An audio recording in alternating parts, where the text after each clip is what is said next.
Thank you. Okay. My wristwatch just was triggered by something. Good to see you. This is our Zoom class, which you all, I assume, know that this is it on Lama Tsong Khapa's illumination of the intention. We're going to begin with some prayers, which Sunny's going to put up. Hi, Paul. Good to see you. Venerable, I wasn't aware that you're screen sharing. I'm so sorry. Oh, okay, that's okay. That's okay. We know I can kind of lead through the prayers. So generally at the beginning, if you've heard teachings from other Tibetan lamas, almost always they begin with the recitation of this refuge and bodhicitta prayer that was composed reportedly by Atisha at the beginning. Sometimes they recite the Heart Sutra first or something like that, but almost always the Tibetans. So, as my brother's answering machine used to say, you know what to do. If you want to make me whatever, I can. I have the prayers, so if I make me co-host and I can screen share. Okay. Are you? Okay, good. So well, let's begin. Yeah, Sangye chodang soki chognam la jangchu baru dagni kapsuchi dagi gipe sognam ki drola panchir sangi trupa shok. I go for refuge to the Buddha, the Dharma, and the Supreme Assembly until I'm enlightened. Due to the collections I accumulate through listening to the Dharma, may I become a Buddha in order to benefit all migrating beings. Sangye chodang soki chognam la jangchu bardu dagni kapsuchi dagi chunin gipe sognam ki drola penchir sangye drupa sho. And then we'll offer a short mandala. Where is that? There it is. This ground, anointed with perfume and strewn with flowers, adorned with Mount Meru, the four continents, the sun and the moon, I imagine as a Buddha field and offer it. May all migrators enjoy this pure land. O holy and perfect pure Lama, from the clouds of compassion that form in the skies of your Dharmakaya wisdom, please send down a rain of vast and profound Dharma, precisely in accordance with the needs to those to be trained. Idam Guru Ratna Mandalakam Niryatayami. So let's do a little sitting meditation to try to set our motivation also. Get yourself comfortable, relax your body, relax your mind,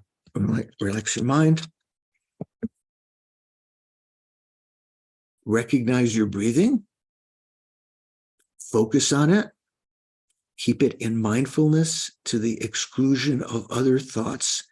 Just breathing normally, recognizing when you're breathing in and breathing out, and discriminating a short breath or a long breath as the ways to enhance just that mindfulness of the breathing, keeping a wisdom component just on those factors.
You can think of this meditation as a little bit like cleaning off the laboratory table so that you can set up to do some experiments in the mind, or erasing the blackboard so that it's a clean slate. What we're trying to do is eliminate the random thoughts in our mind, the conversations that are going on, so that we can set a positive motivation.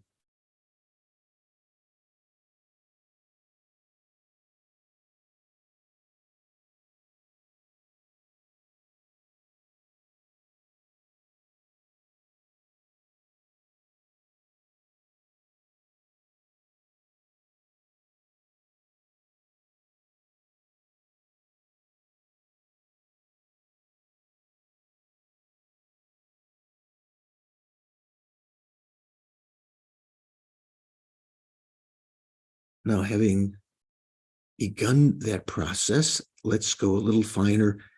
Turn your attention instead to the mental consciousness rather than the breathing.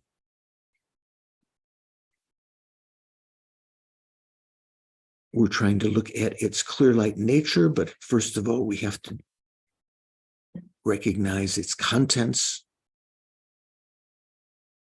If you've done this before, you can immediately go into a remembering consciousness of that conventional clear light nature of the mind, the fact that it lacks any obstruction to the arisal or dispersal of thoughts and emotions from our mind.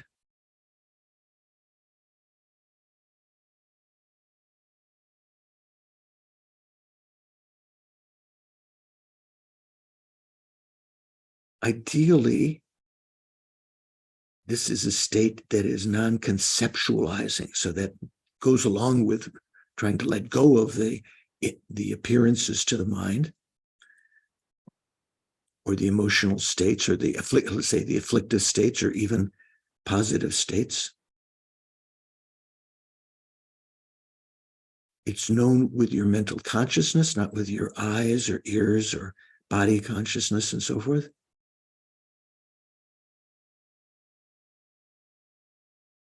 Although it's said to be space-like, there's not an appearance of any color like the blue sky or the black night sky.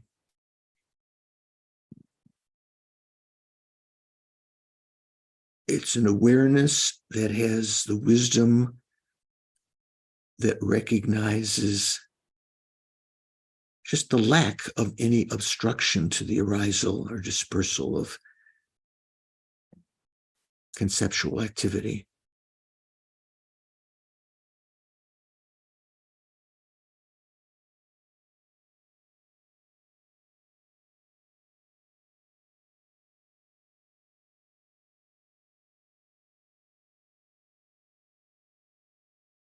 You can definitely eliminate your distress about suffering or other worries. They're not part and parcel of the mind. You can definitely let the afflictive states of mind subside, even though they may not be abandoned yet, simply by focusing on this clear light nature, because you don't feed those afflictive states. They're not given any energy when you don't focus on them.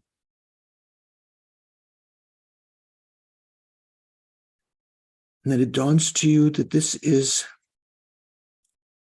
a possession that we have, that all beings have, that is incredibly meaningful, because it means that we can develop all the positive qualities that we long for and abandon eventually, suppress and eventually abandon all of the faults. We can become a better person. We can become eventually an Arhat or Buddha. And the recognition of this is due to the fact that we have this, what Buddha called auspicious moment. It is this coming together of causes and conditions that are sometimes called a life of leisure and endowment or perfect human rebirth. We have everything we need to become a Buddha, to become an Arhat, to find liberation or enlightenment.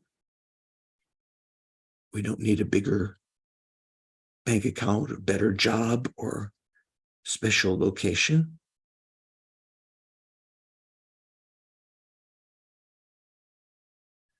We can use this opportunity,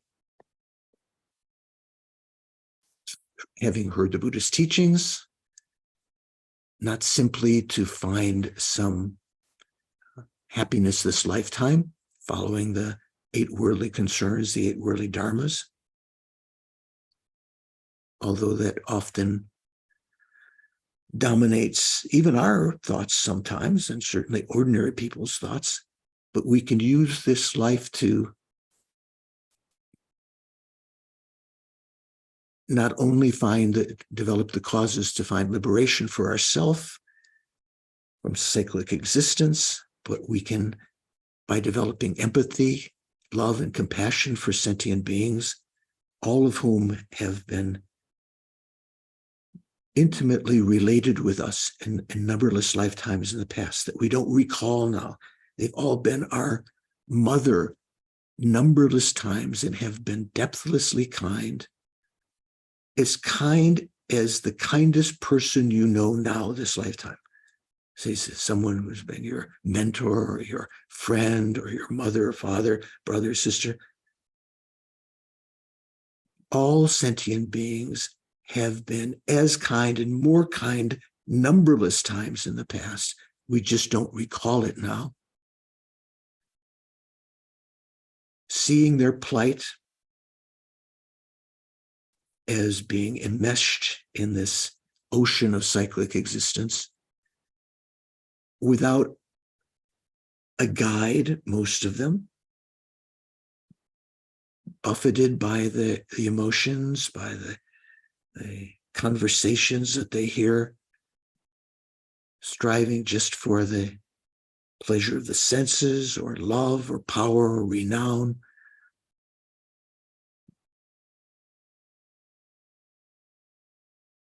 They are doomed to, until they meet a guide, the circle in cyclic existence, most of the time suffering immensely in the lower realms, only rarely as a human enjoying some respite, and even then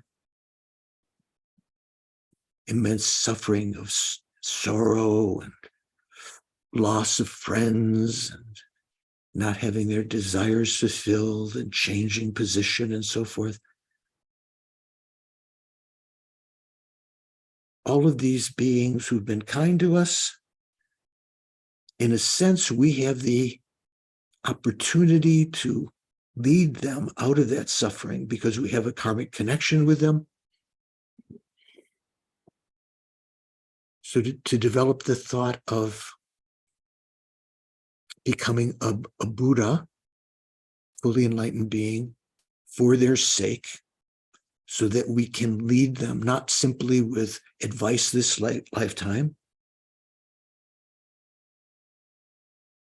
but we can give them the tools to extricate themselves from cyclic existence and to achieve enlightenment. To do that, we ourselves have to become a Buddha, which the achievement of which depends on the accumulation of the 2 collections, the collection of merit and collection of wisdom. Merit, including virtuous karma and so forth. Collection of wisdom, including the meditative experiences of understanding the ultimate nature of phenomena, emptiness. To accumulate those 2 collections, we need to know how to do it. It's not something intuitively obvious to the world. we have to depend on the teachings of the Buddha and the commentaries on his teachings, the great scholars of the past, such as Nagarjuna and Chandrakirti,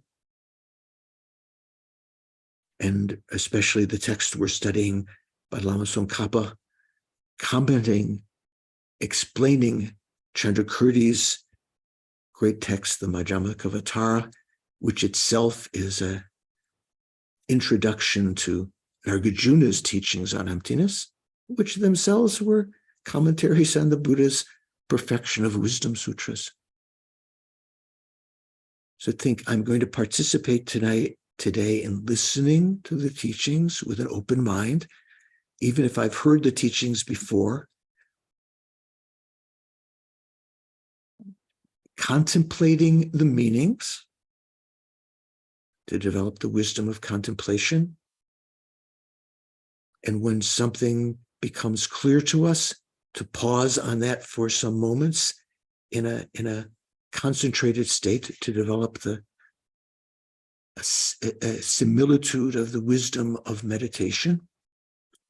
Wisdom of hearing means the wisdom that arises from just hearing the words and making sense of them. Wisdom of contemplation is clearing up the doubts about them. Deeper understanding arises.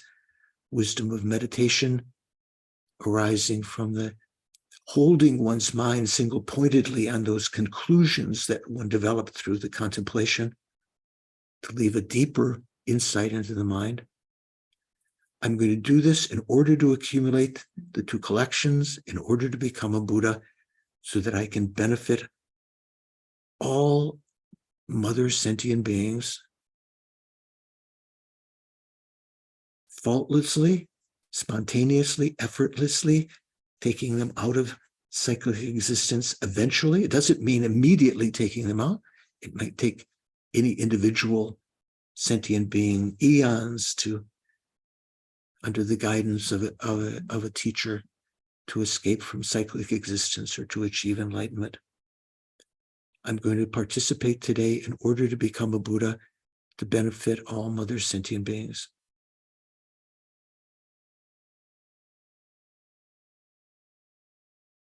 Try to see if you can develop that determination. That's the reason I'm here today.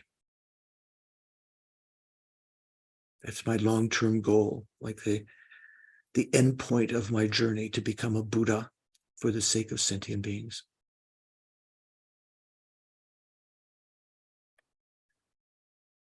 And then bring your attention back to the present.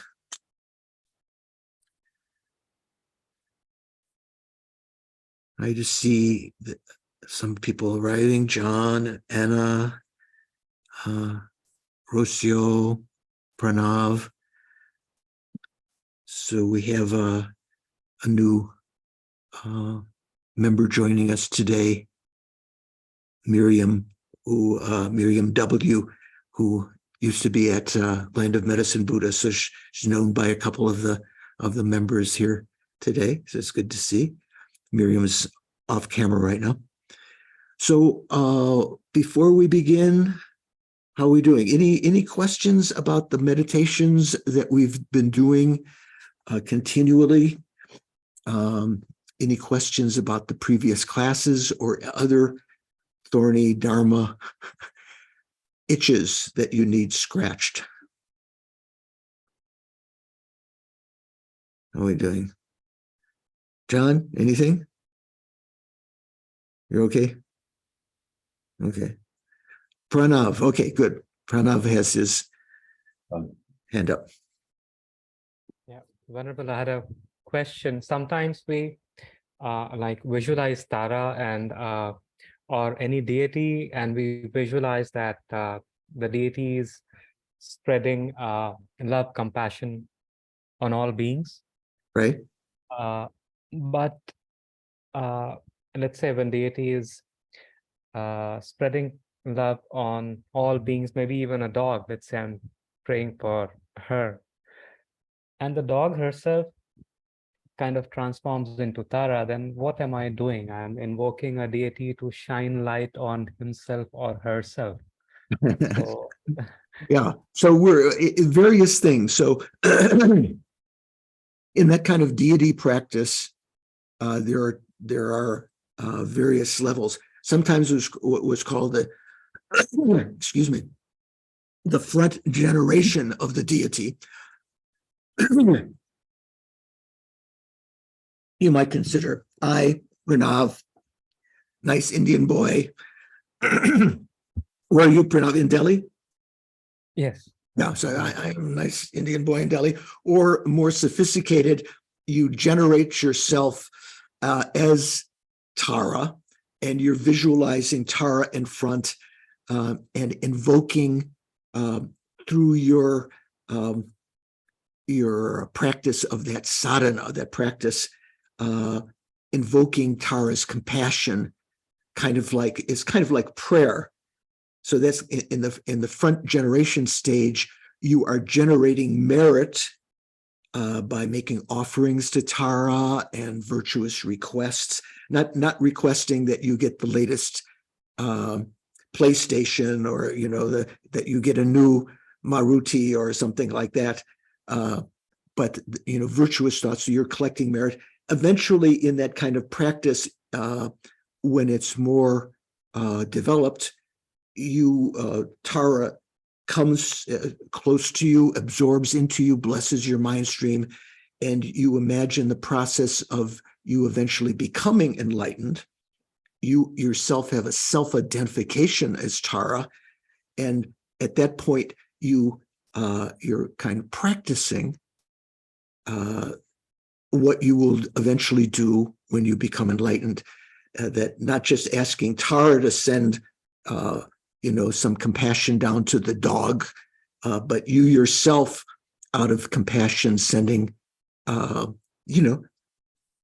you can imagine light or emanations of yourself as a teacher, as a guide, leading them, maybe taking the dog around the stupa to generate merit so that in its future life it will have a human rebirth, and that you will appear as its teacher, teaching it the alphabet, the young child, and leading it over successive lives to enlightenment.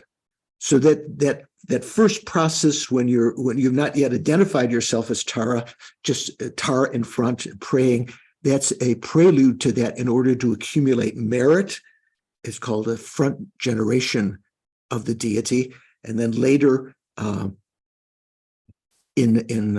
when you've received an empowerment of that deity, you can imagine there's a further process of Tara blessing your mind stream, and you imagining yourself as evolving into Tara, and so forth. Does that help a little bit? That does, Venerable. Yeah. Okay. So that's kind of where that goes. Okay. Good question. Anyone else have a Dharma question? Don, you okay? Okay. KT, anything? Anna? KT, you have? You're unmuted, but we can't hear you. There we go. Sorry. Okay. Okay. Thank you. In the Heart Sutra, the lines of no attainment and no non-attainment. Right. Are those related or synonymous with the direct perception of emptiness that we are speaking of in this course? Well, I think it means more like this. That succession of that there is no eye, no ear, no nose, and so forth and so on, and then no attainment, no non-attainment, and so forth. They're all referring to our ordinary perception of these things, say eyes and ears and nose, as being inherently existent. When it says there's no eye, it doesn't mean there's no conventional eye. Mm-hmm. It means there's no inherently existent I, the way that it appears, because it's the Heart Sutra, the essence of the Perfection of Wisdom Sutra. This word Ningpo in Tibetan, what is it? Hydria in Sanskrit. Paul, John. Yeah, Hridaya. Hridaya. Hridaya. Again? Hridaya. Hridaya. Okay, so Hridaya. that it doesn't necessarily. It kind of means a condens. The important point of the Prajnaparamita Sutras. So when it says there's no attainment or no non-attainment, that means, for instance, you might be stuck thinking, "Oh, I'm just KT. I can't attain these things. I might as well just coast the rest of this lifetime." Grasping that sense of the inability to attain, that I have not attained anything, and so forth. So to recognize that doesn't exist the way that it appears to our mind, let go of that by realizing emptiness. And then even the goal that we would like to achieve, developing renunciation, bodhicitta, wisdom of emptiness, becoming a bodhisattva, eventually becoming a Buddha. We might imagine those states as somehow existing really from their own side, truly, that in a sense is an obstacle to achieving those states. So the statements about there's no attainment and no non-attainment, I think, are more geared to that. And of course, it is related to what you said, the meditating on emptiness. When you have that a realization of emptiness, whether it be conceptual or non-conceptual, you can understand these various things don't exist the way that they appear as inherently existent or truly existent. Does that clarify a little bit? Yes, thanks. Thank you. Yeah. Hey, John. Yeah. What do you think? Yes, hi, Venerable George. At the end of your last teaching, I was taking in the recording, and you told this wonderful story of Shariputra and Maudgalyayana, and meeting, what brought them into the Sangha for the Pratitya Samutpada mantra. Right. Yeah. And so I just wanted to, I love that story so much. First time I'd heard that. And where do you know where it shows up? Well, one of the students who was it Sanka put up on the Facebook page, I think from Don Lopez's. Oh, no, I asked for it. I didn't. Oh, okay. Who put it up on the webpage? Someone put it up on the Facebook page. Something from, I think, Cosart's book or Lopez's book on the Perfection of Wisdom Sutra. A little story about it. Not complete. Mainly, just to reiterate, because there are a couple of people, or at least one person today that wasn't here last time.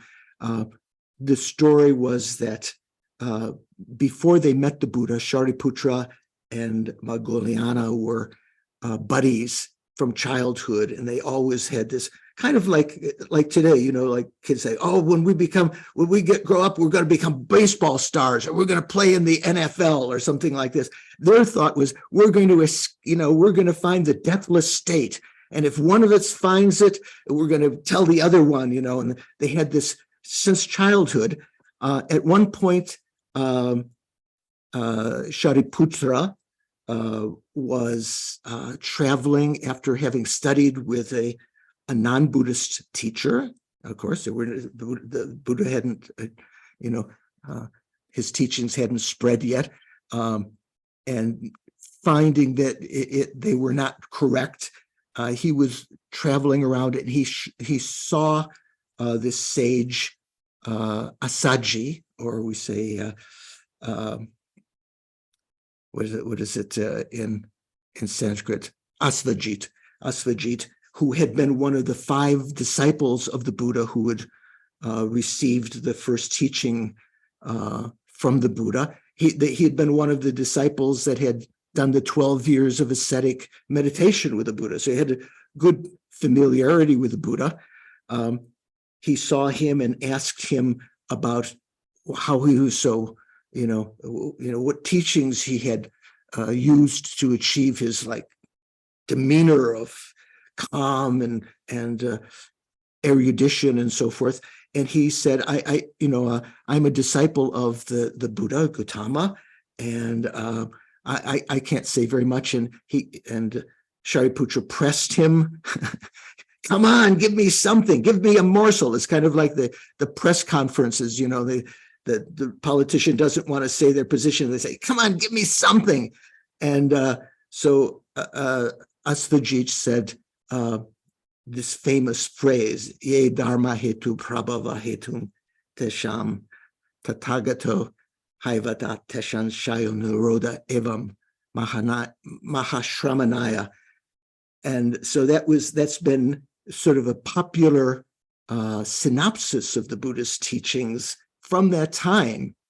And when you put an om at the beginning and a svaha at the end, it's sometimes called the mantra of dependent origination. It wasn't meant as a mantra at that time. It was meant to be a condensation of the Buddhist teachings about the Four Noble Truths and so forth. So that's to me, that's always been very moving kind of story too, So you all of us together, we're kind of like Shariputra and Moggallana. We want to find this, precious realizations and state. So if any of you find it, let me know. That was what Moggallana and Shariputra said they were going to share with one another. So I'm sharing what little I know, having heard from my teachers. So we're kind of fulfilling, we're kind of doing the same thing now. Okay, Shankar, what do you think? Yeah, thank you. Along with that explanation last time, you mentioned that this is usually with the blessing, the speech, when we do the, after you've done the vowels and the consonants and so on, right? So, and you mentioned that, the FPMT prayer book has some mistakes. Now, so my understanding was in the FPMT prayer book, they use the Tibetan vowel, right? Tibetan vowels and consonants. No, they're meant to be the Sanskrit. They're meant to be the Sanskrit. Okay, I don't do the Tibetan. It's the Sanskrit vowels. The Tibetan pronunciation.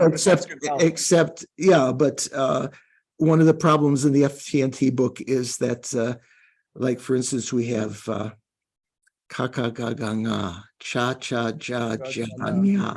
So the ja, like we would write in Roman characters, we would write JHA, right? An aspirated ja. So ja. That one they've got. I can't remember what they have. GHIA. They've written it the way that it has been misprinted in some books, thinking that Lama Zopa pronounced it that way, but I don't think that's the case at all. It's just that the standard Sanskrit consonants. So that second, first you've got the ones that begin with K, right, and G. The NG sound. I think those are called guttural consonants. Then you have the cha cha ja ja nya. What are they called? Palatal. Yeah, I can't remember. Paul, I always get confused. Is it the fricatives? No, maybe fricatives. I don't know. Well, you can see in the grammar textbooks. So there's just some little mistakes there, but otherwise correct. So okay, good. I feel better now because I never did. Thank you. Since I know the Sanskrit, I never did the Tibetan pronunciation because it doesn't make any sense to me. So yeah, I feel better. They're meant to be Sanskrit, but they're written in Tibetan letters, and the one of the problems in the Tibetan is that it doesn't. Certain of the letters don't correspond to how they're pronounced in Sanskrit. It's said, for instance, these ones that we're debating whether they're fricatives or whatever they're called, cha, like C-A, C-H-A, C, then C-H was more aspirated, cha, cha, ja, more like J, and then aspirated J, ja, and then nya. Those when the Tibetan translators first went to India, it said that the dialect that was spoken, where was it, supposedly in Kashmir or someplace, Yeah. they were pronounced more like sa, sa, sa, sa, sa.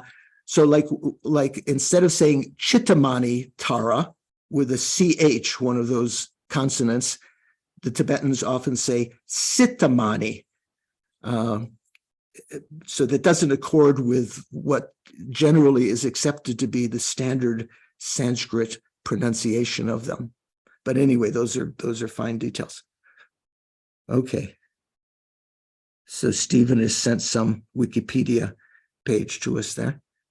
Actually, I do the Bengali, somewhat Bengali pronunciation because, Yeah, okay, good. I mean, I'm Bengali who studied Sanskrit, so I kind of have a different, so my pronunciation is all mixed up, I guess. Okay.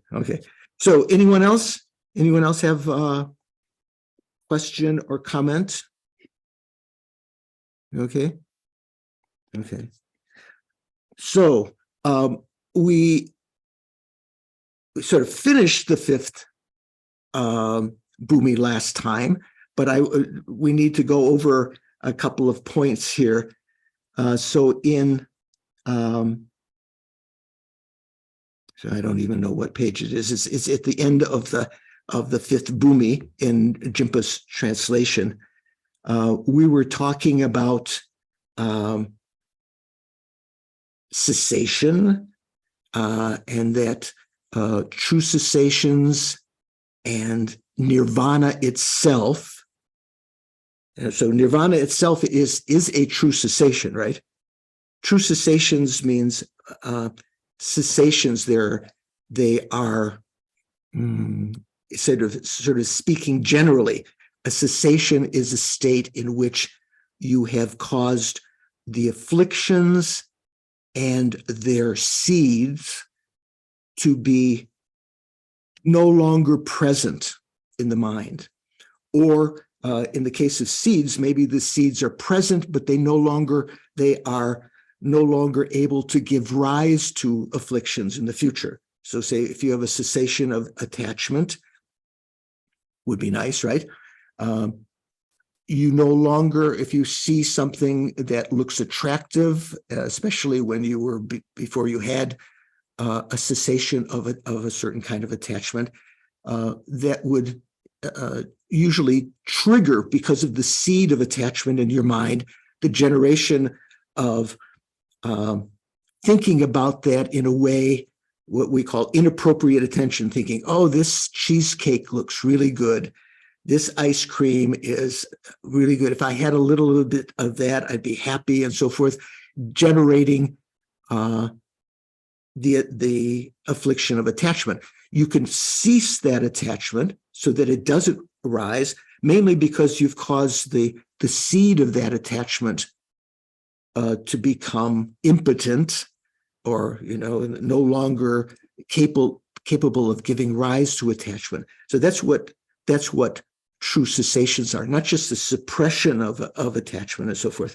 So that those true cessations continue on through the bhumis, from the first bhumi through the end of the seventh bhumi, the beginning of the eighth bhumi of the bodhisattva, when at which point one has ceased all of the afflictions, their gross forms and medium forms and subtle forms and so forth.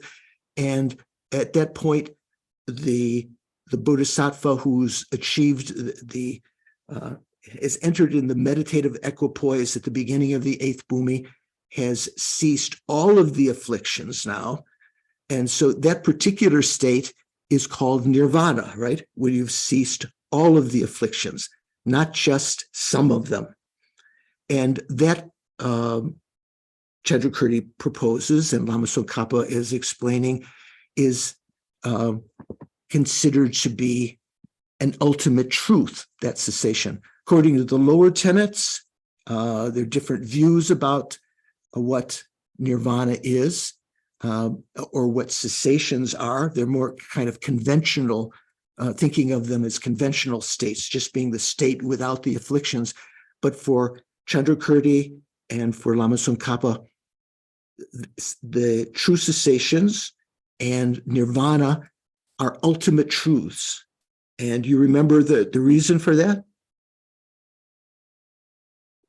Anyone remember? Stephen, do you remember the reason why they're considered to be ultimate truths? I think they're required to be ultimate truths and sort of so that they can be realized in meditative equipoise, because only emptiness is realized in that state. Did I get that completely wrong? It sounds about right. Say that again at the beginning. They're not considered to be. What did you say? Well, in order to, well, in a state of meditative equipoise on emptiness, you only see emptiness. So in order to realize a cessation in that state, it must be an ultimate truth. Right. So in the meditative equipoise on emptiness, one is said to be realizing ultimate truth. No conventionalities appear to that mind. So according to Prasangika, in Chandrakirti's explanation of it, that it's that state that is knowing not only emptiness, but is knowing cessation. And so that cessation is considered to be an emptiness and an ultimate truth. Not all emptinesses are cessations. Not all emptinesses are nirvana, right? You see the differentiation? Like say, for instance, the emptiness of my other pair of eyeglasses. I have several pairs of eyeglasses for looking at things at different distances. So the emptiness of my eyeglasses is not a true cessation. The emptiness of my glasses is not a nirvana, but true cessations and nirvana are considered to be ultimate truths, are considered to be emptiness, right? Okay. So does anyone have any question about that? We've gone over that a couple times. Doris. Thank you, Venerable. I'm just wondering, is there a difference between true cessation and cessation when you're using it, like when you're just generally talking about it? Is there something that's, specifically true cessation as opposed to general cessation? So, yeah, so there are two kinds of cessations, as mentioned in the Abhidharma Kosha, a very famous statement. When in the beginning of the Abhidharma Kosha, started talking about Vaibhashika and Sautrantika tenets, right? It says that there are three kinds of permanent phenomena: space and the two cessations. So that's the context. The two cessations. So space is talking about uncompounded space, right? Not the space that you see. It's just the lack of obstructing contact that's permanent. And the two cessations, meaning non-analytical cessations and analytical cessations. So analytical cessations are what we call true cessations. They are brought about by analysis, meditating on emptiness, and causing the particular thing that's being ceased, the afflictions, to be ceased so that they will never come back, because you're also you're causing the seeds of them also to be become impotent, right? Like we were saying before, so that the attachment and so forth. Those are called true cessations, analytical cessations. Non-analytical cessations are when you can, are kind of what we've mentioned before, when you cause certain afflictions to be suppressed, like when you achieve the first form absorption. At that point, in some sense, you've ceased the afflictions of the desire realm. You have a non-analytical cessation of them. They can come back again later, but they're for the time being, they are ceased. They don't appear to that mind when you're in the first form absorption, the afflictions of the desire realm. Does that help a little bit? Clarify? Yes, I just didn't put true cessation with analytical, but now Yeah, it's right, yeah. Thank you. Yeah, I think that may clarify that a little bit. Okay. KT.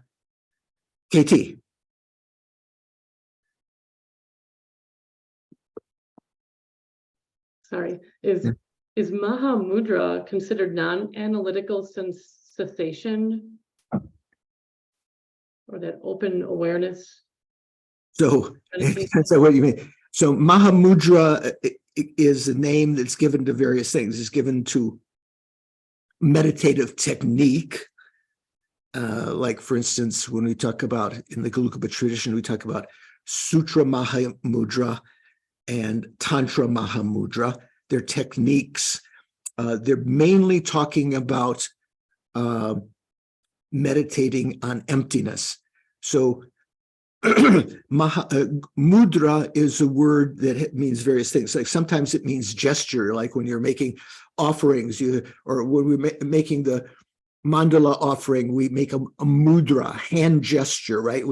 Our fingers are up, and the fingers on the side represent the 4 continents and the 8 subcontinents, and the fingers that are standing up represent Mount Meru and the sun and the moon and so forth.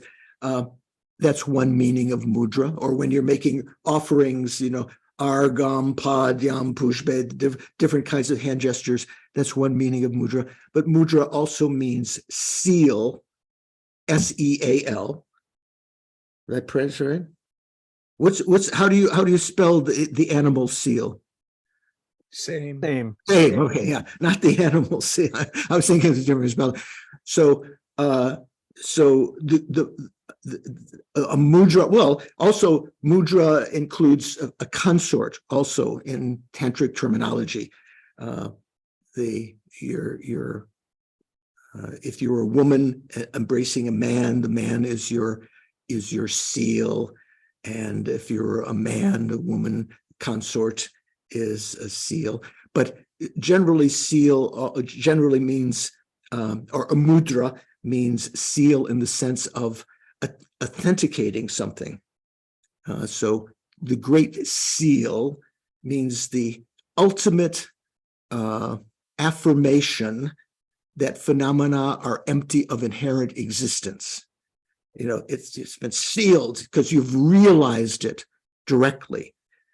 So if you attribute the name Mahamudra not only to the practice, but to the sort of like the final goal of realizing emptiness directly, that represents the realization of emptiness.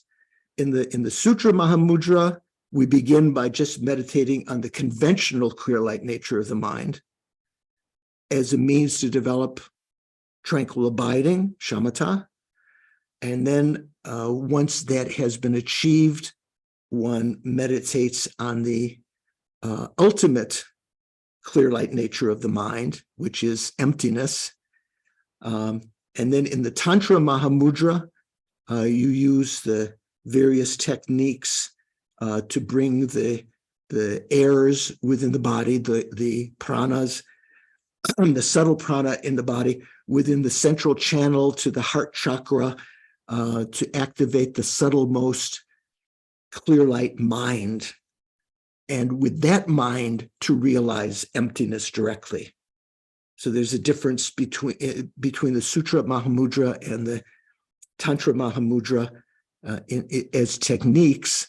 One is using the gross mind. The Sutra Mahamudra is using the gross mind, the mind that usually in the Sutra tradition is what's used to meditate on emptiness. And in Tantra, you're furthering that to graft that remembering consciousness of the meaning of emptiness to the subtlemost clear light mind when it arises through the various tantric techniques to realize emptiness. So Mahamudra has a, you know, a spectrum of meanings. Okay, I can't remember who asked that. So is that? Thank you. Thanks. Okay. Yeah. Okay. Oh, Katie. Yeah. So anyone else? Anyone else? Okay. So here's a difficult point we wanted to go over. There was a quotation from the Praise to the Dharma Dhatu. Remember, Chimpa translates it as praise to the ultimate expanse. Hopkins translated as praise to the element of qualities, but it's referring to Dharma Dhatu, praise to the Dharma Dhatu, which means the ultimate nature of phenomena. So there's a quotation from that was composed by Nagarjuna, right? And the commentary that Lama Tsongkhapa says, that Lama Tsongkhapa wrote says, these two stanzas from the Praise to Dharma Dhatu, that praise was, let's see, Hopkins translates it a little bit clearer. Homage and obeisance to the Dharma Dhatu, element of qualities, which when it is not thoroughly understood, so when you don't thoroughly understand emptiness, one wanders in the three existences. Okay, the desire realm, the form realm, the formless realm, although it does in fact abide in all beings. So although it abides in everyone, if you don't realize it, you keep on wandering. It reminds me of Lama Yeshe's statement that emptiness is everywhere. It's not rare. What is rare is the wisdom that realizes emptiness. So if you realize it, emptiness, you will eventually be able to avoid wandering in cyclic existence. So then the second verse said, just this, that is the Dharma Dhatu, is also the Dharmakaya, the body of truth.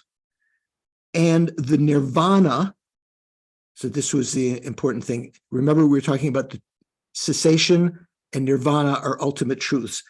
So just this Dharma Dhatu is the Dharmakaya, the body of truth, and also nirvana, that is the purity from having purified of klesha, purified the mind of klesha, that which serves as the cause of cyclic existence. That is the presence of the klesha serve as the cause of cyclic existence.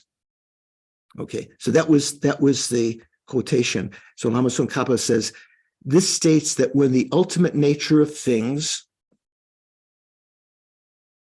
okay, tainted with stains, is purified, that constitutes nirvana and dharmakaya. Tainted with stains. So we're talking about two kinds of purification here. When you have purified the mind of the misconception of true existence, the misconception of inherent existence, that phenomena are, inherently existent and so forth. That's purifying. That kind of purification is called a natural purification, because phenomena are from the very beginning empty of inherent existence. Okay. And when you have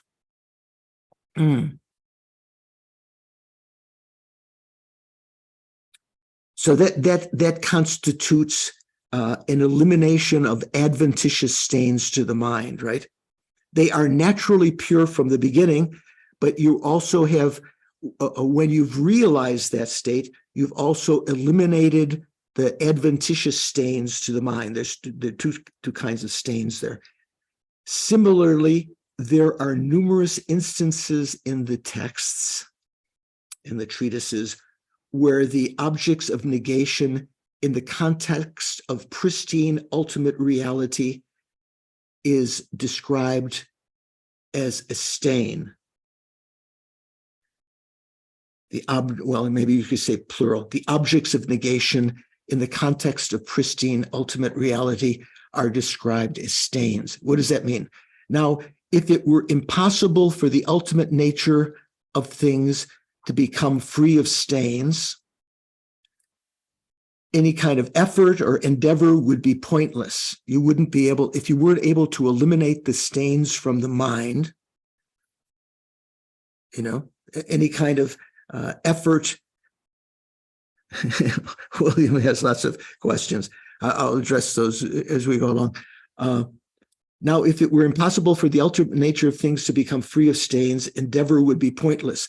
You wouldn't be able to achieve enlightenment if these stains were not adventitious. Remember the word adventitious. What is it in Tibetan? Lobur, John or Paul, do you know what the Sanskrit is of lobur? Okay, doesn't matter.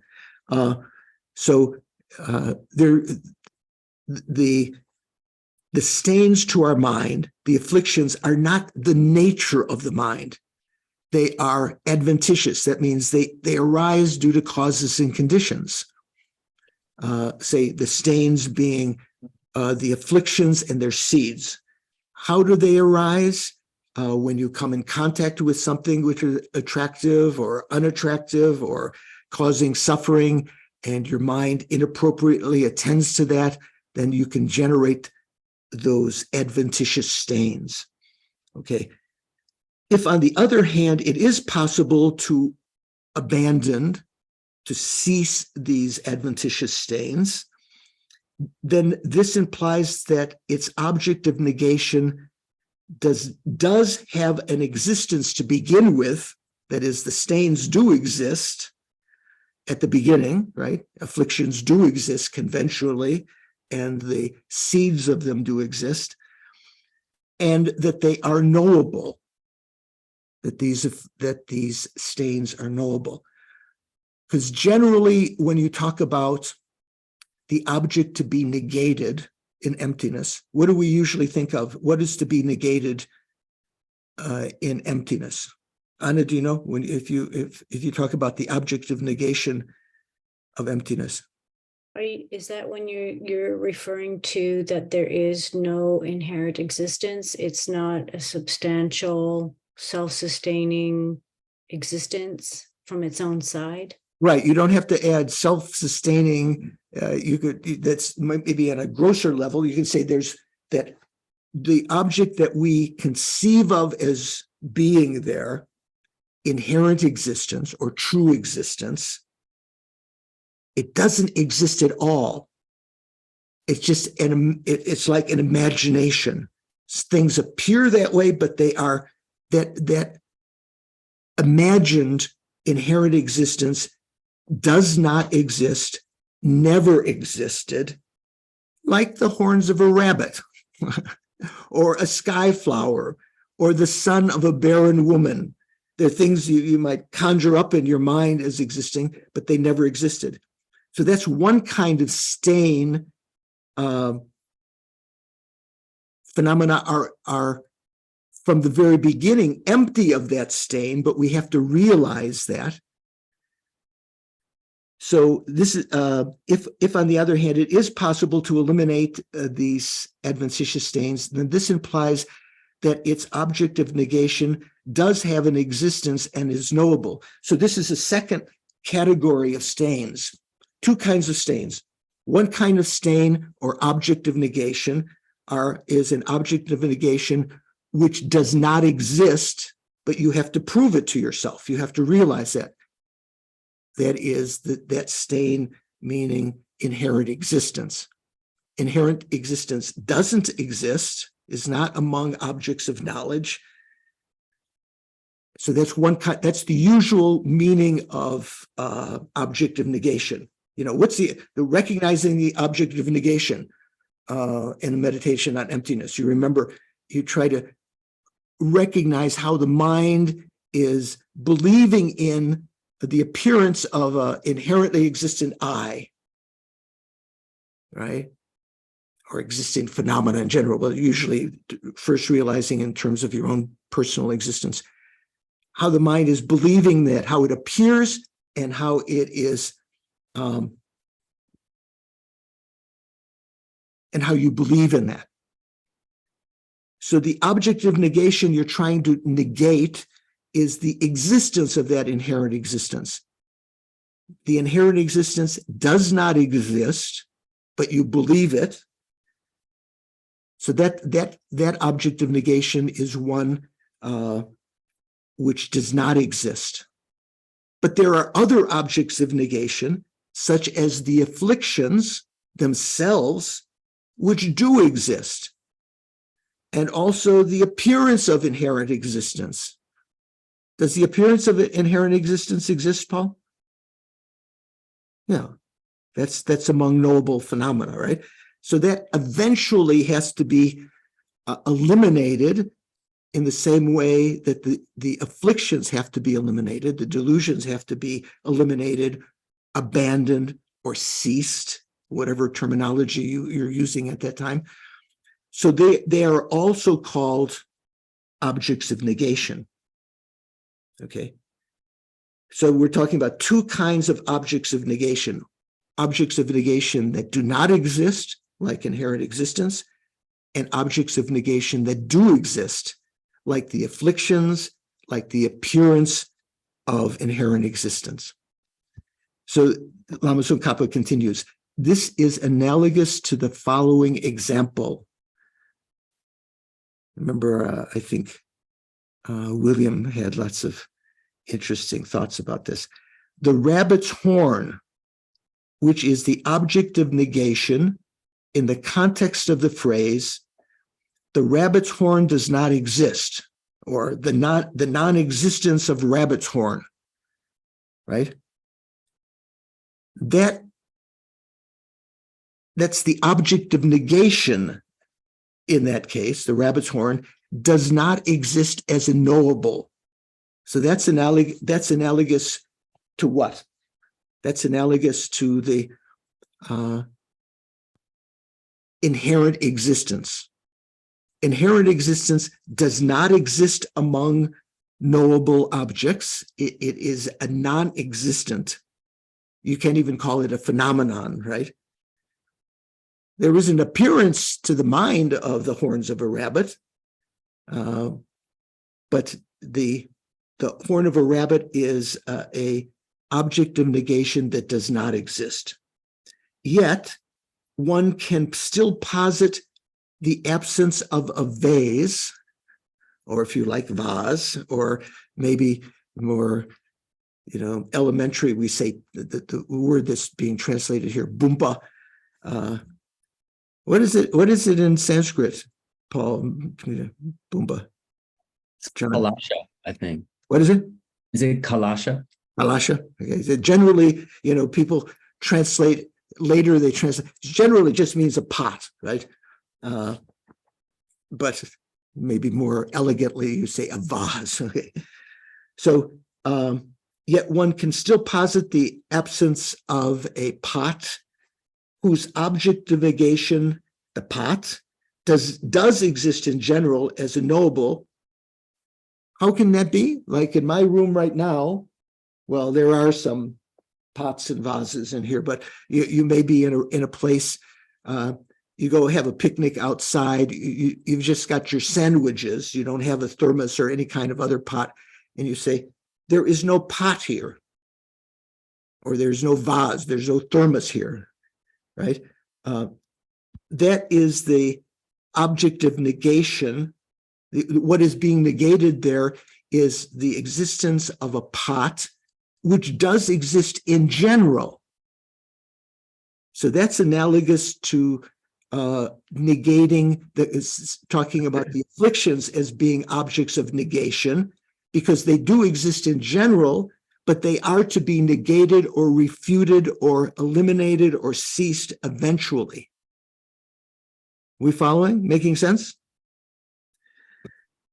Yet one can still posit the absence of a vase whose object of negation, i.e. the vase, does exist in general as a knowable, as an instance of the non-existence of a rabbit's horn. So this was the tricky part.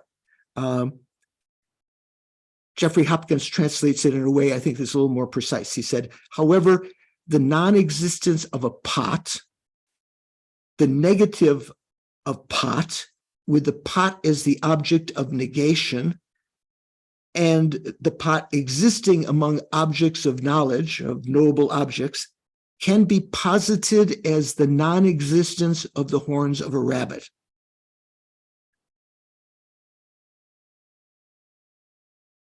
So what does that mean?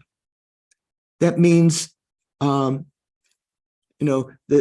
people who are saying the only object of negation that is correct is an object of negation that does not exist, like inherent existence. That's the correct object of negation. But Lama Tsongkhapa is saying that it is possible to have objects of negation that do exist by this analogy. So right here, let's say on your picnic where there's no pot, or in your room where there's no pot,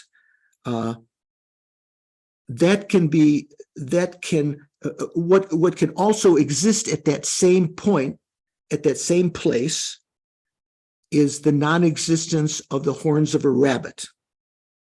Is that possible? Do the horns of a rabbit exist on at your picnic where there's no pot available? Do the horns of a rabbit exist? No. Right? They do for William. Okay. There's no horns of a rabbit there. That's kind of universal. The absence of the horns of a rabbit don't exist anywhere. But in particular situation, when you have the non-existence of the pot, which does exist in general, but not in this particular circumstance, you can also have, and there's no contradiction as saying at the same point, at the same place, that the horns of a rabbit do not exist. That's what is being gotten at by this statement. There's a little bit, it's confusing what it's talking about. It's saying that there's no contradiction to say there's two kinds of object of negations that can be simultaneously present and non-contradictory. You can have the non-existence, you can have the object of negation of inherent existence and the object of negation of the afflictions themselves coincident. There's no contradiction. So those people that say that the absence of the afflictions is not an object of negation, they're not getting the right point, Lama Tsongkhapa is saying. Okay, so let's go on. So from the point of view of the ultimate nature of things that pervades all phenomena, right? Ultimate nature of things that pervades all phenomena, both pure and impure. So that refers to the 53, we talk about the 108 phenomena from form to omniscient mind. 53 of those are impure, 55 of them are pure. When you study the Prajnaparamita, there's this famous list that's mentioned again and again, the 108 phenomena. It doesn't mean there's only 108 phenomena existing, but they're sort of representative. 53 of them are impure, like the afflictions and suffering and so forth. 55 of them are pure, like we talked about the 37 facets of enlightenment and so forth and so on. So from the point of view of the ultimate nature of phenomena, of things, right? What's the ultimate nature of phenomena? Sean, what's the ultimate nature of phenomena here? Emptiness. Emptiness, right? So from the point of view of the ultimate nature of things, emptiness, that pervades all phenomena, both pure and impure, all of them are empty of inherent existence, all of them are empty. This is indeed defined in terms of the negation of the two kinds of self of persons and self of phenomena, where what is negated has no existence in reality at all, right? That's talking about inherent existence, that's not among objects of knowledge. However, as a given basis becomes progressively more purified of stains, the first bhumi, you have cessation, true cessation of the intellectually formed afflictions, and the second bhumi, the third bhumi, and so forth, up until the achievement of the eighth bhumi, you're progressively more purified of these adventitious stains. Its ultimate nature too becomes progressively more purified. So let's talk about the emptiness of the mind. The emptiness of the mind from the very beginning is pure of the natural stains of inherent existence, because inherent existence doesn't exist at all. It's naturally pure of them, but that the emptiness of the mind becomes progressively more purified as you eliminate the adventitious stains, when you achieve nirvana, and eventually not only eliminate the adventitious stains of the afflictions, but also cease the obstructions to omniscience on the 8th, 9th, and 10th bhumis. You're becoming, that mind is becoming more and more purified. It becomes progressively more purified, right? Nadine, is it making sense? I think pretty simple, right? Not to, yeah, okay. Someone say, come on, what are you talking about? It's not simple at all. Therefore, for certain types of bases, that is the mind, say for, if it's sufficient to say that the boulder, the rock, or the tree is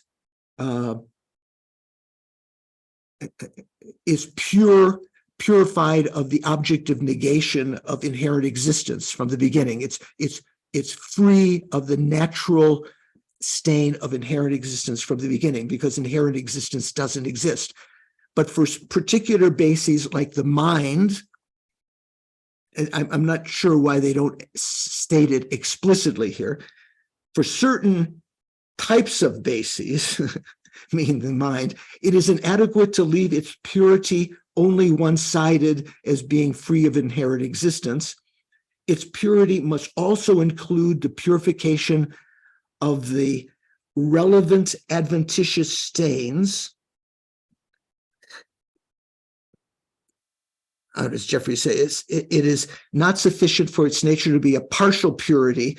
It must be purified of the adventitious defilements which accord with a particular position on the path. I think that that's what's saying here. Its purity must include the purification of the relevant adventitious stains. That means the stains that are present at that particular stage of the path. So let's say in the third bhumi, it's, of course, the mind is free from inherent existence. It's the natural purity that's always there. But it's also free in that third bhumi, because you have ceased the adventitious stains to be ceased at that point. That's what he's meaning here, I think, by the relevant adventitious stains, or as Jeffrey says, the adventitious defilements that accord with a particular position on the path. its purity must also include the purification of the relevant adventitious stains, and it is this, such ultimate nature, that is called the truth of cessation.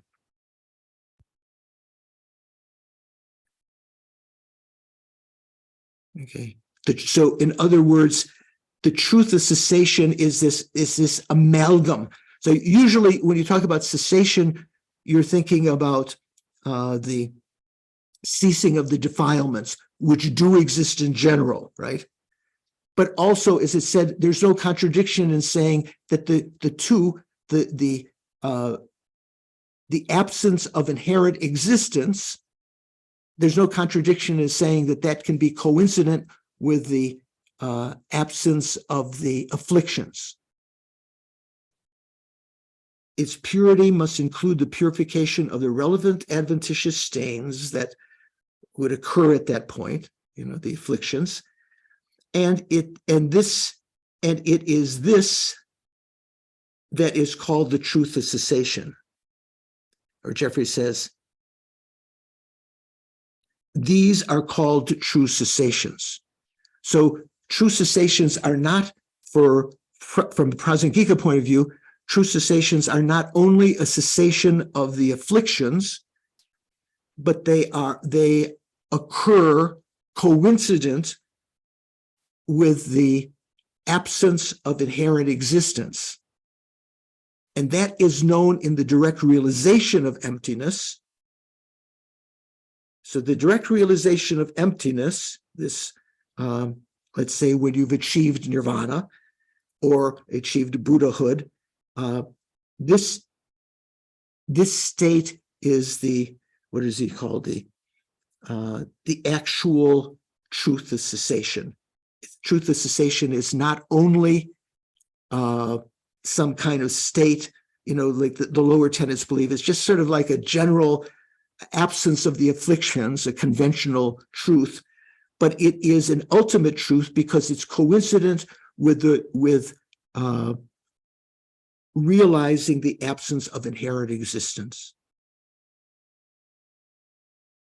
I'm glad to see that you guys are thinking about that. At first, when you read it, if you read it kind of, what's the word, casually, or you think it's just a glib statement, it doesn't make an impact. But it's saying for Prasangika,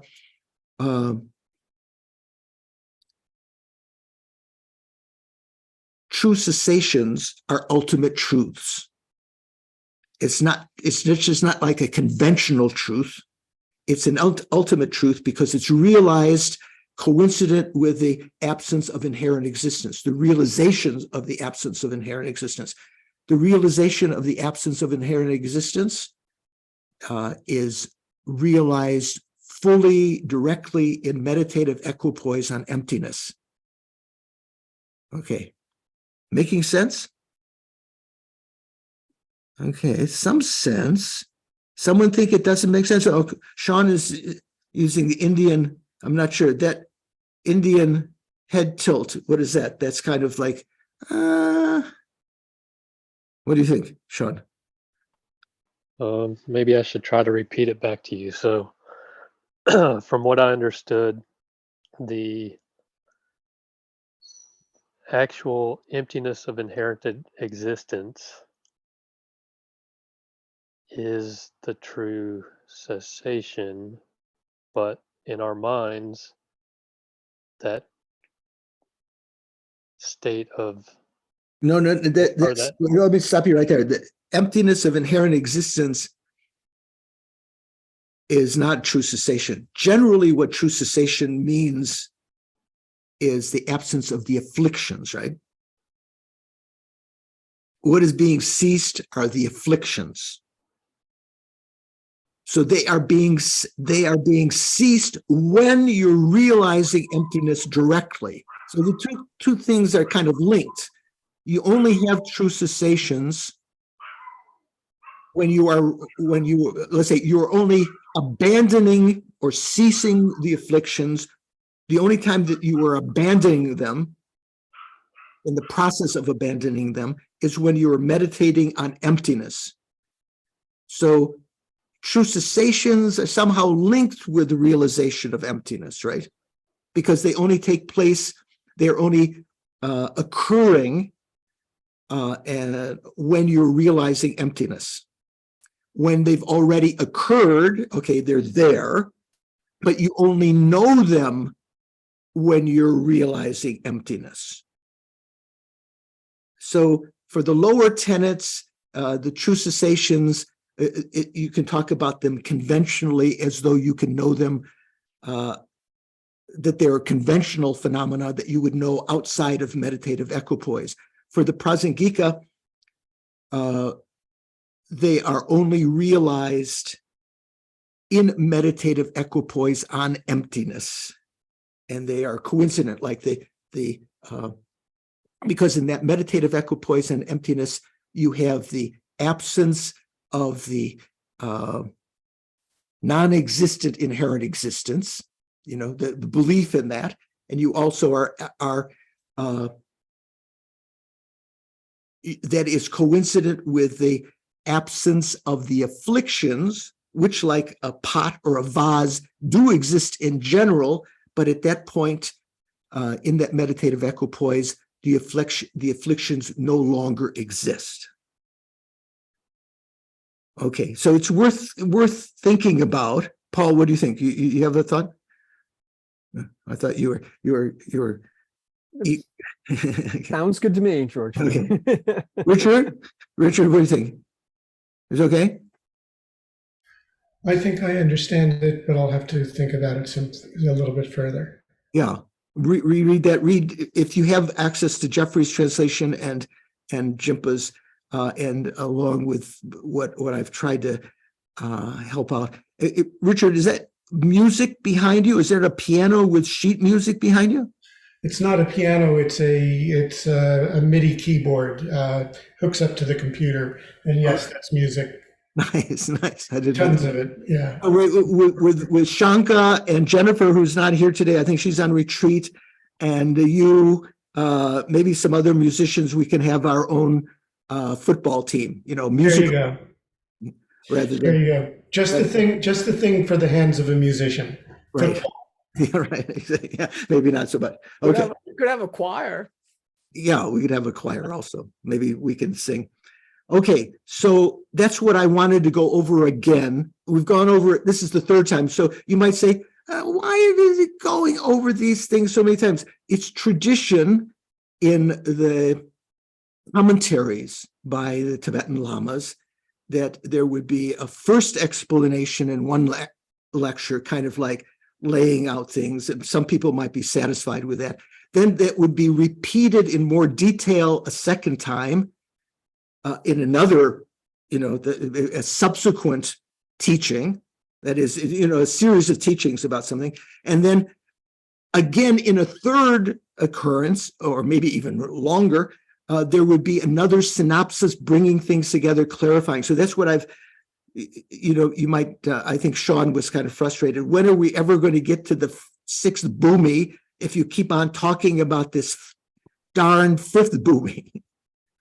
So this is kind of like finishing that up. Okay. Does that help a little bit? So think about that. Miriam, how you doing? This is stuff that you may not have heard before, or are you following a bit? So apologize because I'm a newcomer, so everybody please bear with me. But so what I gather from what you're saying, maybe, is that we really cannot start removing our afflictions until we have a glimpse of, until we can get into meditative equipoise and see emptiness.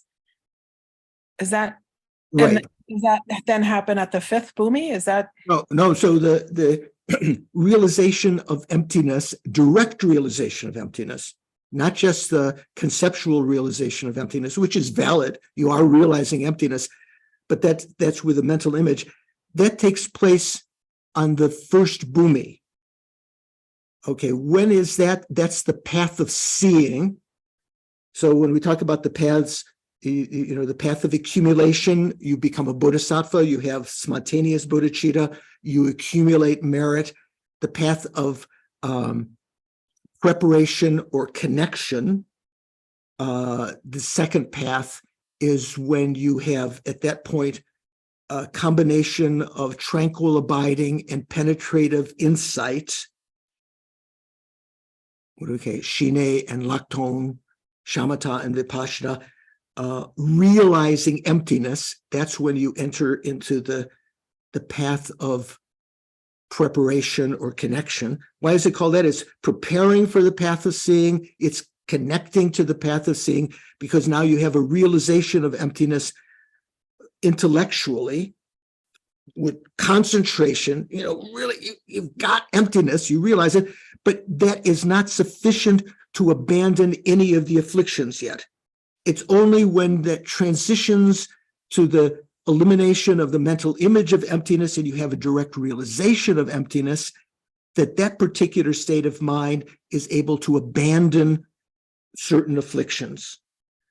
And then subsequently on the second bhumi, the third bhumi, your mind has been supported by more merit and that understanding of wisdom, and is able to abandon more of the afflictions. So they're only abandoned, maybe you said that from the beginning, they're only abandoned from the path of seeing. You've been a bodhisattva for maybe a countless great eon at this point, if you're just following the bodhisattva path. And that's when you have your first true cessations and abandonment of the afflictions. Does that accord with what you were thinking? Thank you. Yes. Thank you for the explanation. Yeah. Okay. Well, wasn't one of the sticking points the purification of emptiness? Like, I thought that was what was getting people stuck, was this idea that you're purifying emptiness when emptiness is a non-affirming negation. Right. So you're actually purifying obscurations to the So, wisdom understanding it. Yeah, so the phrase, I don't know if it's talking about purifying emptiness, but the phrase that is sometimes problematic is purifying the Buddha nature. So say, for instance, in our minds right now, we used before the conventional Buddha nature in our meditation at the beginning, right? Our kind of Mahamudra meditation, the conventional clear light nature of the mind. But the actual Buddha nature of sentient beings is called the emptiness of our mind. Okay? The emptiness of our mind, the Buddha nature. It's the emptiness of our mind. That's what's called the non-abiding Buddha nature. Just the conventional clear light nature of the mind is called the developmental Buddha nature. But the actual or non-abiding Buddha nature is called the emptiness of the mind. So this is talking about the purification of Buddha nature. So you might say, well, this is what you're getting at, I think. So you would think that the Buddha nature, the emptiness of the mind, can't be purified anymore, right? It's already empty. How can it become any more empty? But it's also empty of the adventitious defilements at certain stages. In the first bhumi, the second bhumi, up till the eighth bhumi, it is also devoid of certain adventitious defilements which have been abandoned or ceased. So that's the sense of purifying the Buddha nature. So the ultimate purification of the Buddha nature is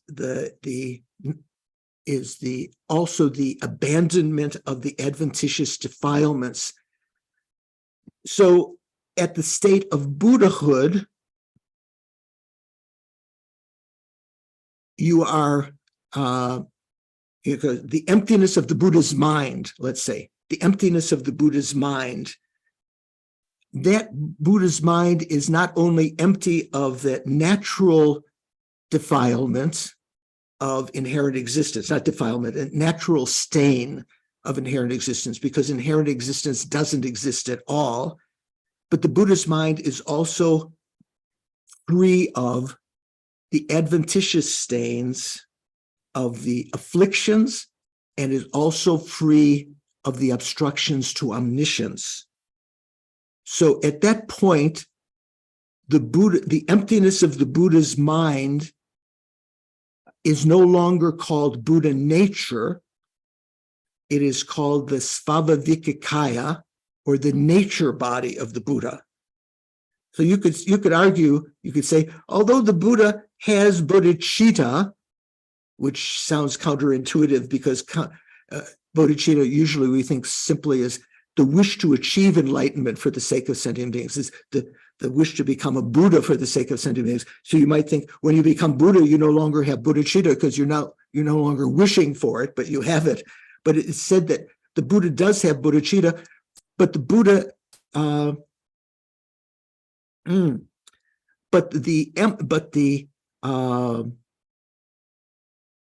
let's say the emptiness of the Buddha's mind is no longer called Buddha nature. It is called svabhavikikaya, because it is free not only of inherent existence, meaning the emptiness, but it is also free of all of the stains of the adventitious defilements, the afflictions, and the obstructions to omniscience. Wow, okay. Pranav, you're nodding slowly. There's something coming through there. Okay. Like I said. Diana, how is it sounding?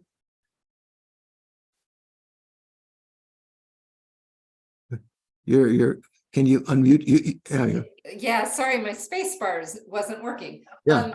So I'm following, but I've had a long week and I'm very tired, so my mind feels very foggy. Oh yeah, me too. Yeah. Shankara, Don, anyone? Everyone okay? John, William, I'm asking you last because I know you'll have some question. He put it in the chat. You're very close to omniscience, I guess, Venerable George. Not at all. I asked the question in the chat. Before we talked about what is lacking, that the non-bodhisattvas do not realize the eighth bhumi. I would say merit is what is lacking. But the non-bodhisattvas, okay, so the Hinayana practitioners do not what? Realize the eighth bhumi. Yeah, they don't have any bhumi. They're not on any bodhisattva bhumi. There's certain, we call Shravaka bhumis, or stages of the Shravaka path, but they're not bodhisattva bhumis. But as you say, they are not on any bhumi because they haven't realized spontaneous bodhicitta, right? Okay, then consequence of that is what? Is it possible then that a bodhisattva with sufficient merit, upon first realizing emptiness, would achieve the eighth bhumi rather than the first bhumi? I don't think so, because it's like the analogy of cleaning a cloth that's mentioned in the sutras, or my example of cleaning the potatoes out of the big pot that you've boiled them in at Thanksgiving. You first have to get the gross ones out before you can get to the subtle stains. So on the eighth bhumi, you've eliminated not only you eliminated the gross ones earlier on the first bhumi, the slightly more subtle ones, second, third, fourth, fifth, sixth, seventh bhumi. And on the eighth bhumi, you've gotten rid of all of the last visages of those stains. Often in the sutras, it talks about like cleaning a cloth, like the cloth, like what do they call it? The Indian, what is it called? Dhoti. Do people in Delhi wear dhotis sometime, Pranav? No, Venerable, but in villages they do. Yeah, I think in Parliament, I thought sometimes, I mean, the Prime Minister often wears dhoti, isn't he? Sometimes, in, you know, to look like he's like kind of like Indian MAGA, you know, like part of the, like the, you know, I'm of the people, wearing the very simple white cloth. So if that dhoti, that white cloth at the bottom, becomes dirty, so there may be some orange soda that was when you drank, was spilled on it, or some you know, some chicken curry or something like that, but also just the dirt and dust. So when you're cleaning that, first you're washing it, you get out the grosser stains. You can't get out the finer stains immediately. You can't just jump to the eighth bhumi, William. You have to get out the grosser stains first, which then allow you your water. You wash it out, and then you put it in cleaner water again, because that old water had some of the dirt in it. It wasn't capable of cleaning out the finer stains. So I think analogy like that, the bodhisattva who initially realizes emptiness, even if they're superpowered by merit, they can't jump to the eighth bhumi. Will you accept that, William? Yeah, yes, I accept, but I believe I read otherwise, but I can't tell you where.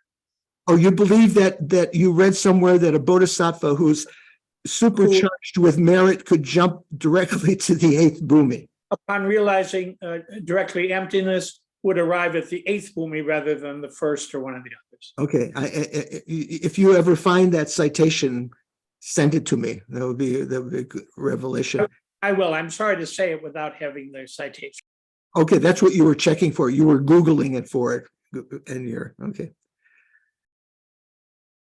Okay, so then the last thing here, many terms mentioned in the Dashibhumika, the Tenbhumi Sutra, which Chandrakirti quotes extensively in his Madhyamaka Avatara, right?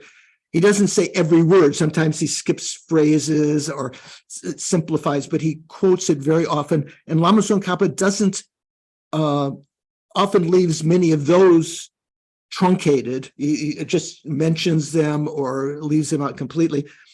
Many terms mentioned in the 10 Ground Sutra, Dashibhumika, contain the word truth. So I think there were a list of, 10 truths, such as being versed in the truth of defining characteristics,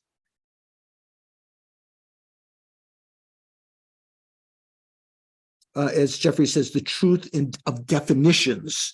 There are 10 kinds of truths that are mentioned. Of course, the ultimate truth and conventional truth, then the four truths among them. But I say the truth of defining characteristics on this ground, and among these, there is none that is not encompassed within the two truths. So all of these, the Four Noble Truths, these other of the 10 truths and so forth, all are either ultimate truths or conventional truths. Okay, so I say for the second time, this concludes exposition of the, maybe it's the third time I've said, that this concludes the exposition of the fifth ground of the ultimate awakening mind, the ultimate mind generation from Gompa Rapsel, the illuminating the intent, and exposition about the Chandrakirti's entering the middle way, or the Madhyamaka Avatara. So Avatara can mean entering, it can also mean supplement to, and so forth. So that's what's being referred to here. Okay. So Doris has just put up a celebration emoji. Okay. So how are we doing? Does it make sense? Anyone have any question about what we just we've reviewed now for the third time? We'll probably encounter it again in the sixth bhumi. So when we start again at the beginning of September, hopefully those of you who have access to these texts will have read the first several stanzas, so you're already familiar. Start off in a good foot. We're going to be starting the largest portion of the text, the sixth bhumi. And also, if you have access to Anne Klein's excellent, what's it called, Paul? The Path to the Middle. Path to the Middle. Someone has it there. Is it Richard? Is that what you're holding up? Yeah, that's the, and also there's the digital copy that one of the members has posted up through Anne Klein's generosity up on the Facebook group page. You can have the digital copy because that will be in addition to Jimpa's text. Then that will be for a while a coordinate reading that will give some more detail. And she has a lot of notes and commentary from the Geshe that she had translated that along. Kensur Yeshe Tupten. Kensur Yeshe Tupten. Former abbot of Drebung Losalin. So did you ever meet him, either of you, John, Paul, anyone else? He passed away in the late 80s. Yeah, so he is before our time. So I wanted to spend a couple of minutes just reviewing, in a sense, in your mind, generally, these first 5 bhumis. So, and of course, even before that, even before talking about the first bhumi and so forth, Chandrakirti in his Madhyamaka begins with a certain homage at the beginning to great compassion, rather than paying homage to the Buddhas or the Bodhisattvas or the omniscient mind, as is often the case when the text is about, the Sutra Pitaka or the Abhidharma Pitaka or the Vinaya Pitaka. Chandrakirti sort of broke rank with that and paid homage to great compassion. And then as a result of that, we sort of are introduced from the beginning, even though the first real talk about, sort of the real sections of the sutra talking about from the first bhumi. So the first bhumi means you're already on the path of seeing, right? So here, Chandrakirti is introducing us to the importance, in order to achieve the Mahayana path, to become a bodhisattva, you need to have great compassion. And what other 2 things? Sunny, do you know? Not the 3 principles of the path. Anna, do you know? When right after the praise to great compassion, there's a quotation from fundamental wisdom and so forth. What are the causes of the bodhisattva? Do you remember? Don, do you remember? I'm blank, George. Sorry. You're blank. So who can remember? Doris. Doris remembers.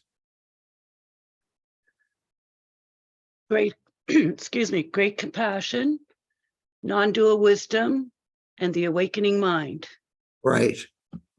And there was explanation there whether that awakening mind, because it's supposed to be a cause of the bodhisattva. It can't, awakening mind is what we say bodhicitta, right? Bodhicitta can't be a cause of the bodhisattva, because when you have bodhicitta, you are already a bodhisattva. So it means, so a bodhicitta or awakening mind with effort. And also non-dual awareness is mentioned, because especially for those budding bodhisattvas like us, maybe all of you are bodhisattvas. I don't know. I'm a hopeful, I'm wishful sometime in the next 3 eons, great countless eons, I'll, become a bodhisattva. Budding bodhisattvas of sharp intellect can quickly develop bodhicitta by having an insight into emptiness or non-dual awareness.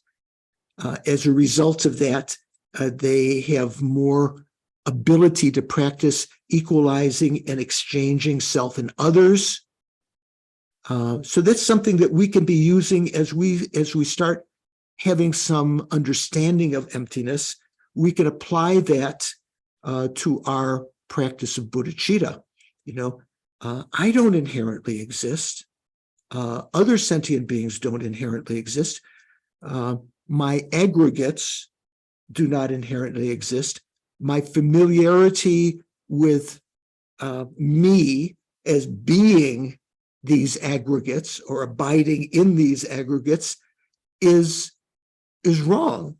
I could just as well impute I, George, or you know, Diana or whoever, on the aggregates of other sentient beings, and to feel elated when they're successful and progressing on the path, to feel distress and sorrow when they are suffering, developing compassion for them.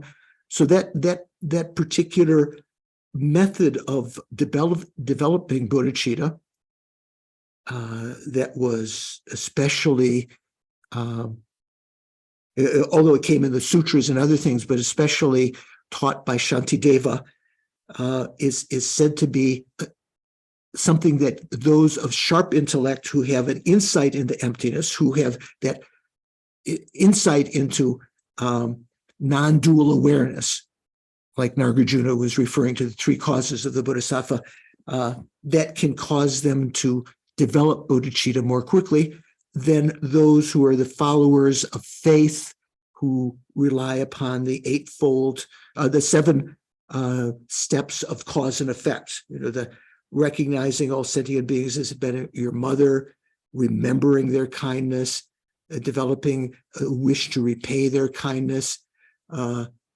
developing what is it called? Affectionate love. Fifth one, great compassion. Sixth cause, what? What is sixth cause called? Roshio, do you know? Is that oh, I'm sorry. Roshio, do you know the sixth cause? John, what's sixth cause? Is it lakme? Laksam, yeah. Pure intention. Yeah, the universal universal responsibility, or literally great intention. So that's the prelude, the final of the sixth of the sixth cause before the result of bodhicitta. So that method to develop bodhicitta is said to be more suitable for the followers of faith who have a little, perhaps lesser power of the faculties. And when we talked about the faculties, when we talked about the 37 facets of enlightenment, remember the different faculties of faith and so forth, but mindfulness, concentration, and wisdom are among them. So when we say those of lesser faculties, usually mean those who lesser faculty of wisdom, who can't realize emptiness from the beginning. So for them, these seven stages of developing bodhicitta that were transmitted through Maitreya are more appropriate. And so that's sort of implicit in Chandrakirti's homage to great compassion at the beginning, how it's important at the beginning, the middle, and the end. Even when one becomes Buddha, one has great compassion and is, impelled, even without thinking about it, to work for the benefit of sentient beings. So I would recommend, having finished the first five bhumis, that during this time, if you have a chance to go over, go through the text, read, try to remind yourself what we talked about, see how it all holds together, compare it with the exposition of the first five bhumis that you find in other texts on the Lan Rim, when it talks about the bodhisattva practices, the six perfections and so forth, the first five perfections. And we'll be ready when we come back in the beginning of September. So any last thoughts, questions?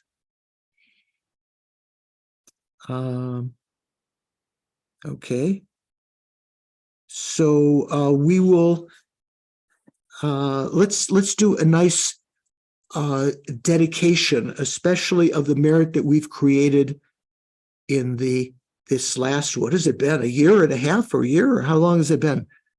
Something like that. To finish up here in anticipation of beginning again in September. So Shanka, would you like to put up the dedication prayers and the, okay, good. So, so on the left side under dedication prayers, there's the Tibetan phonetics. Gewadi Nyurdudan Lama Sangye Drubgyurne Droa Chikyang Malupa De Sala Kupasho. So that means Ewadi means by these virtues. So that includes both collection of merit and collection of wisdom. So it doesn't mean by these merits. Merits is just one side of it. Nyurdu means quickly. Dak means I. Lama Sangye means a guru Buddha. That means in the sense of a Buddha appearing in the aspect of a guru in order to lead people successively in the path. Drubgyurne, having, ne means having become, having achieved that state of being a guru Buddha. Droa Chikyang means each and every migrator. Malupa means without exception. So that means your enemies, strangers, not only your loved ones or favored ones or those you think are worthy of becoming led on the path. Dei Sala means, La means two, Sa means state or bhumi, path. Dei means that state. Dei Sala Kupasha, may I set them in that enlightened state. And then the prayer of bodhicitta. Changchub Semcho Rinpoche Ma ke panam ke gyurche ke pa nyampa me payang gong ne gong tu pelbar sho. So may the supreme, the choke, precious bodhicitta. So here, when it says Rinpoche, it doesn't necessarily mean jewel. Rinpoche means precious. When we talk about Lama Sopa Rinpoche or so-and-so Rinpoche, they're a precious being because they've achieved these realizations in previous lives that allow them to continue from that state on. Make Panam means those that were not generated, Make, Kegyurchik, may they be generated, may they arise. Kepan, so it says Kewa, maybe Kepa, Kewa, Nyam, Nyampa means to degenerate. Say Kepa Nam means that which have been generated. Mepayang, may they not only be not diminished, may they not be diminished by Nyampa. Gone Gongdu Pelbar Shog, but Gone Gongdu means higher and higher. Pelbar Shog, may they increase higher and higher. And then the dedication prayers of the, let's say the long life prayers of our gurus in general, let's say with His Holiness. If you could just go up one little inch, there you go. So thinking of His Holiness, now 88, hopefully with us a long time, to although this is a prayer for his long life, think of it also as a dedication that the merits that we created would allow for the purification of any outside obstacles to his holiness's long life.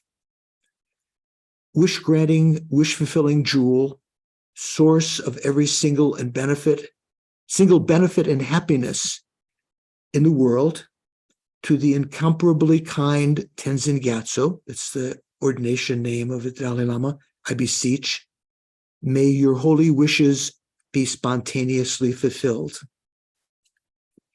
And then the prayer, I think, for our gurus in general, somewhere along there, Shanka. Lama Zopa, of course, is already passed on. You don't have? Okay. So there is one of the prayers, that we try to recognize our gurus, the Dalai Lamas, the gurus at your center, or other teachers you've had, as being our like eyes to see the scriptures, as though just reading Dubjin Jimba's translation or Jeffrey Hopkins' translation, or reading it in Tibetan, like the mind can't quite see what's being got at. So our gurus, who are our eyes to see the myriad scriptures, Mahayana scriptures, and who teach us out of compassion, out of mercy and love, like a father or mother for their child, may they have stable lives, may their health be stable, may they have long lives, not only for our benefit, to continue studying with them, but to benefit other sentient beings. And then, Shankar, do you have the prayer for the quick, there we go, quick recognizing the quick return of Lama Zopa Rinpoche? So, yeah, where are we? I can't tell which verse is which here. There we go. There we go. Okay. There we go. Okay. Peerless teacher and assembly of the bodhisattvas, who are called the children of the conquerors, the victorious ones. You Shravakas out there and Pratika Buddhas. Victorious Losang refers to Lama Tsongkhapa, omniscient mind is still existing, who is the father of his two spiritual sons, and along with his lineage of lamas who followed after him, all the objects of refuge of the infinite realms, not just lands, but Buddha realms and so forth, please bestow the virtue and goodness of accomplishing this prayer here and now. It's like Williams jumping to the eighth bhumi, right? Holding, and you who held and spread Shakyamuni's precious and complete teachings, through your explanation and practice, wearing the armor of patience that is never discouraged, hallmark of Lama Zopa Rinpoche, incomparable, venerable Guru, to you I make this request, while striving single-pointedly for the sake of the conqueror's teachings, the Buddhist teachings, which are the sole gateway through which all benefit and happiness emerge, and as well by striving single-pointedly for the sake of mother living beings. You suddenly departed to peace, meaning, the state of nirvana, or we say parinirvana, of passing away. What a great loss. Nevertheless, through the undeceiving truth of the oceanic blessings of the triple gem and the great waves of bodhicitta of the bodhisattvas, may the smile of a reincarnation swiftly beam in glory for us fortunate disciples. So think, that although these are prayers, long life prayers, we can think of them as dedications, dedicating our merits that whatever karmic obstacles there might be to the appearance of the reincarnation of Lama Zopa Rinpoche, might they be dispelled as a result of these merits. And then finally, sealing those dedications in the emptiness of the three spheres.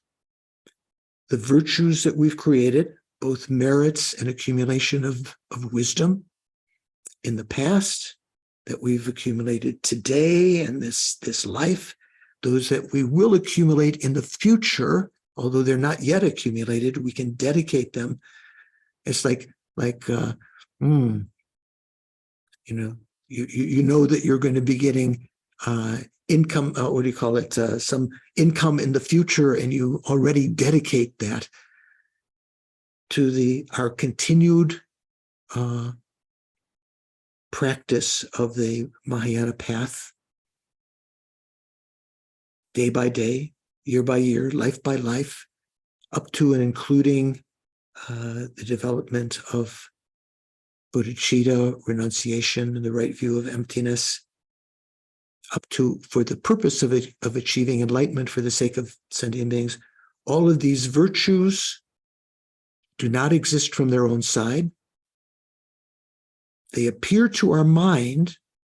We can conceptualize them when we're not in meditative equipoise on emptiness. They appear because of the imprints of ignorance from beginning this time. They appear to be inherently existent, but they are not inherently existent.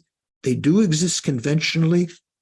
They do function to bring about their results, but they are empty of inherent existence, and we, by not grasping to them in that way, we can eliminate obstacles to their efficacy. The goals dedicated to are achievement of realizations, the three principles of the path, the achievement of enlightenment, Buddhahood.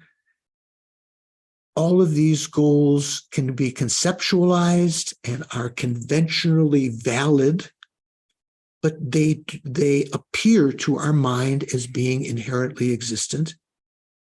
And our grasping to that appearance is an obstacle to our achieving those goals.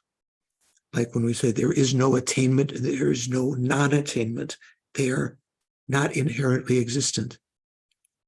The act of wishing that these virtues ripen in those ways, this so-called dedication, can't be found anywhere. If you look at the state, we're thinking of the merits, wishing that they ripen in those ways. Nowhere on any of those states of mind can you find what our mind thinks of as dedication. I made a good dedication. It is merely imputed by the mind onto the basis of those processes.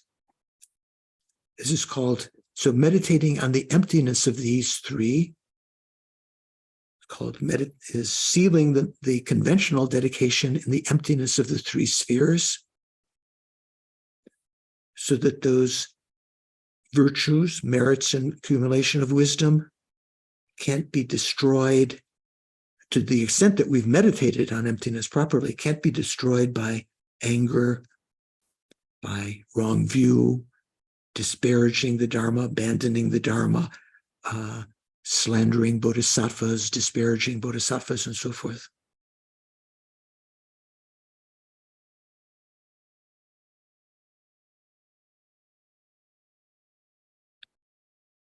Okay.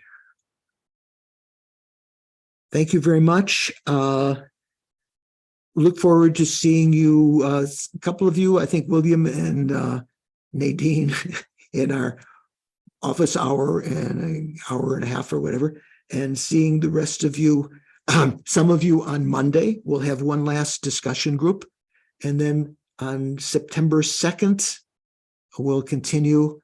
We'll begin the famous 6th Bhumi. So thank you so much for your attention. Look forward to seeing you again. Thank you, Venerable George. Thank you so Thank you, much. Paul. Thank you. Take care. Thank you.